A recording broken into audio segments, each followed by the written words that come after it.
할렐루야 통독 22일기째 날입니다. 여러분은 인생의 마지막 순간에 어떤 말씀을 하고 싶으세요? 그리고 인생의 마지막 순간에 누구를 제일 보고 싶으세요? 오늘 야곱은 마지막 순간에 아들들을 불러놓고 한 사람씩 축복을 하는 장면이 나옵니다. 이 모습을 보면서 우리의 삶 가운데 우리는 마지막을 어떻게 준비하고 있는가? 그 누구도 피할 수 없는 인생의 마지막이 있습니다. 오늘 야곱은 이 날을 굉장히 기다리며 준비해 온 사람 같습니다. 아들들 한 사람 한 사람의 미래를 어떻게 그렇게 잘 알 수 있었을까요? 그것은 그가 준비하고 기도하면서 하나님의 뜻을 받을 수 있었기 때문에 그렇게 되었다고 생각이 됩니다. 오늘도 우리가 하나님의 뜻을 받들고 있다는 것, 그것이 얼마나 소중한 일인지 다시 한번 생각해 보게 됩니다. 마지막 순간까지 하나님의 뜻을 발견할 수 있고 분별할 수 있는 그런 삶이 되면 정말 여한이 없을 것 같습니다. 네, 드디어 창세기를 통독하는 마지막 날이 되었습니다. 마지막 날까지 오시느라고 수고를 하셨습니다. 이제 출애굽기가 시작이 됩니다. 출애굽기도 금방 마치는 날이 다가올 것이니까요. 하루하루를 말씀을 바라보시면서 묵상하시면서 이 통독에 기쁜 마음으로 임하실 수 있게 되기를 바랍니다. 자, 오늘 마지막 장면, 장례식이 나오죠. 이 장례식을 바라보면서 어저께 온 것처럼 우리의 인생 가운데서도 그런 날은 다가온다. 오늘 야곱과 요셉 두 사랑의 장례식을 보시면서 믿음의 유산이 얼마나 중요한가를 다시 한번 깨닫는 그런 시간이 될 수 있기를 바랍니다. 야곱이 축복을 할 때 요셉 가족에 대해서 축복을 먼저 하죠. 그런데 이 축복을 할 때 요셉의 아들 둘을 축복을 하는데 그 축복을 할 때 에브라임과 므낫세에게 축복을 할 때 손을 야곱이 바꿔서 했어요. 그래서 요셉이 그 손을 또 다시 바꾸려고 이렇게 해요. 근데 야곱이 막 안 바꾸려고 버티는 거예요. 그렇게 축복을 하죠. 그래갖고 왜냐하면 여러분 오른손이 큰아들한테 하는 건 왼손이 장자, 차자 이렇게 하는 겁니다. 장자에게 하고 장남에게 하고 차남에게 하고. 근데 바꿔서 했다는 이야기는 뭐예요? 차남에게 장남의 축복을 하고 그 다음에 장남에게 차남의 축복을 했다는 거예요. 바꾼 거예요. 이것은 리브가를 통해서 예언되어졌던 말씀을 이루기 위한 그런 말씀을 이루기 위함이었다라는 것을 알게 됩니다. 그런데 이 장면에서 보면 요셉이 그거를 싫어갖고요. 막 바꾸려고 하죠. 야곱은 마지막까지 마지막으로 하나님의 뜻을 이루고 싶었던 것이죠. 오늘 우리들에게도 하나님의 뜻을 이렇게 간절히 이루어나가는 그런 마음이 있었으면 좋겠습니다. 그리고 그동안 못 봤던 요셉에게 2배의 몫을 물려주게 되죠. 축복을 약속하게 됩니다. 후손을 위한 가장 큰 축복은 뭘까요? 그렇습니다. 믿음의 축복이 아닐까 생각을 합니다. 어떤 물질을 물려주는 것은 잘못 물려주면 역효과가 날 때가 있죠. 그러나 믿음과 신앙이 잘 물려져서 그 후손이 하나님만을 바라보는 사람이 된다면 그것보다 더 중요한 것이 무엇이 있겠습니까? 오늘 이 두 사람의 장례식 장면을 보면서 우리는 후손에게 무엇을 물려주고 있는가? 그것을 다시 한번 생각해 볼 수 있는 시간이 됐으면 좋겠습니다. 그리고 나서 아들들을 축복을 하죠. 여기서 이 아들들을 축복하는 것이 성경을 보시면 이렇게 안쪽으로 들여쓰기가 되어 있어요. 안쪽으로 이렇게 좀 들여쓰기가 되어 있죠. 그래서 창세기에서 가장 긴 그런 시의 형식으로 아들들을 쭉 축복을 하는데 거기에 무턱대고 축복을 하는 게 아니라요. 아들들의 미래를 한 사람 한 사람씩 다 이야기하면서 네가 이렇게 되리라 이렇게 되리라 하면서 미래를 다 예언해주고 있습니다. 이렇게 그의 영성이 살아있었다는 것이죠. 여러분 자녀들을 위해서 이렇게 너는 이렇게 될 것이다.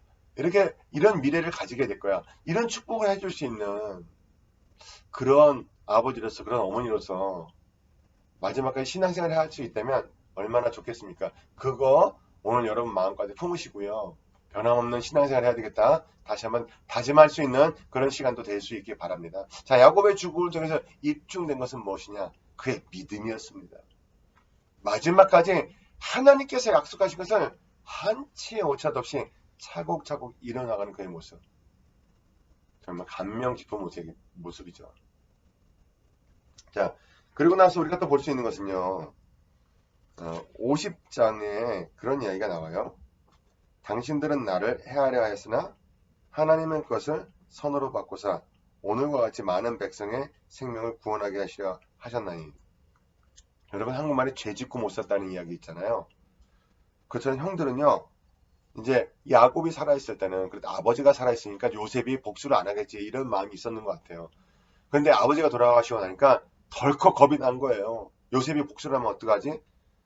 자꾸 두려워하니까 요셉이 형들을 위로하는 장면인데 이 50장 20절 같은 거는 그냥 외우셔도 좋을 것 같습니다. 당신들은 나를 헤아려서 하나님은 그것을 손으로 바꿔서 하나님은요 이 형들의 악한 모습조차도 요셉을 총리시키기 위한 손으로 바꾸셨다는 것. 만약에 요셉이 팔리지 않았다면요 왕 앞에 이렇게 서는 일이 없었겠죠. 하나님은 그 형들의 못된 짓을 오히려 왕 앞에 가는 지름길로 바꿔주셨다는 겁니다. 이 감동적인 장면이 여러분 마음 가운데 여러분의 마음을 송두리째 흔드는 그런 날이 됐으면 좋겠습니다. 자녀를 향한 축복 얼마나 중요한 것일까요? 여러분의 인생 가운데 이와 같은 자녀를 축복해주는 그것이 또한 축복이기에 그렇잖아요. 여러분 아이들이 교회 안 다닌다고 하고 말 안 들으면 얼마나 속이 상합니까? 그러나 함께 신앙생활 하면서 같이 이와 같은 길을 걸어갈 수 있다는 것 큰 축복으로 여기실 수 있게 되길 바랍니다. 그것은 천국을 바라보는 진정한 믿음이 있었기 때문에 가능해졌던 거겠죠. 천국을 바라보는 믿음, 천국을 바라볼 수 있는 이 존귀한 믿음이 다시 한번 싹틀 수 있게 되기를 바랍니다. 세상에서 일어나는 수많은 일들이 왜 일어나는지 우리는 다 이해하지 못합니다. 우리가 이해할 수 없는 일들이 너무 많이 일어납니다. 이번 코로나19 같은 사태는요. 정말 안 일어났으면 좋겠는 일이었죠. 그런데 이 상황 가운데서도 긍정적인 부분이 있다는 거. 여러분 인도 같은 데서는요. 안 보이던 히말라야 산이 보인다 그러죠. 우리도 지금 공기가 굉장히 좋아졌죠. 자연이 정화되고 있다고 하죠. 그러니까 지나고 보면요. 어떨 때는 안 되고 막혔던 일들도 하나님의 뜻 안에 있다는 것을 다시 한번 깨닫게 되죠. 하나님은 주권자이시기 때문에 자신의 속성에 위배되는 일을 하시지 않기 때문에 모든 것은 합력해서 선을 이룬다고 할 수 있다고 하는 이 믿음을 다시 한번 확인하실 수 있게 되기를 바랍니다. 자, 오늘 통독하시면서 참고하실 사항 말씀드리겠습니다. 12지파인가 13지파인가 12지파는 12지파입니까? 13지파입니까? 왜 요셉을 축복하지 않고 손자들을 축복했죠? 어쨌든 손자 몇 명을 축복했어요? 에브라임과 므낫세 2명이에요. 그러면 요셉까지 합치면 몇 명입니까? 14명이 됩니까? 근데 요셉은 빼야 되겠죠. 요셉 지파가 없는 이유는 뭐죠? 만약에 요셉 지파가 있었다면 요셉을 동일한 아들 선상에 놓고 손자들도 아들 선상에 놓는 일이기 때문에 서열에 맞질 않죠. 야곱이 마지막에 이 두 손주를 축복하면서 자기의 양자들로 삼았기 때문에 축복을 해준 거죠. 동일한 아들급의 축복을 해준 겁니다. 그러니까 결국에는 요셉을 빼면 그래도 13지파가 되죠. 근데 우리 자꾸 12지파 그러죠. 여기서 여호수아가 땅을 분배할 때 한 지파를 뺐죠. 그 지파가 뭐였죠? 네, 레위 지파가 맞습니다. 진군을 하거나 이럴 때 12지파였죠. 레위 지파는 제사장이었고 그런 일만 했기 때문에 땅을 나눠 갖지 않고 어떻게 했죠? 다른 지파의 분깃을 먹고 살았던 것이죠. 그래서 13지파이고 숫자로 친다면 그리고 진군을 해나갈 때 12지파였다라는 것을 알 수 있게 됩니다. 자, 손을 얹고 축복하는 것. 손을 얹고 축복하는 것은 이 장면에 성경의 첫 장면으로 이해할 수 있습니다. 그러니까 이 축복, 손을 얹고 축복하는 이 축복이 처음으로 여기 등장한다는 이야기예요. 야곱은 하나님께로부터 받은 축복을 요셉의 아들들에게 상징적으로 전달하고 있다라는 이야기입니다. 이런 점들도 발견하시면서 볼 수 있으면 참 좋겠습니다. 오늘 통독하시면서 묵상하실 사항 말씀드리겠습니다. 시신을 묻는 장소가 야곱과 요셉 두 사람에게 모두 중요했던 이유가 무엇일까요? 왜 그렇게 나를 어디에다 장례 지내달라 이렇게 이야기를 했을까요?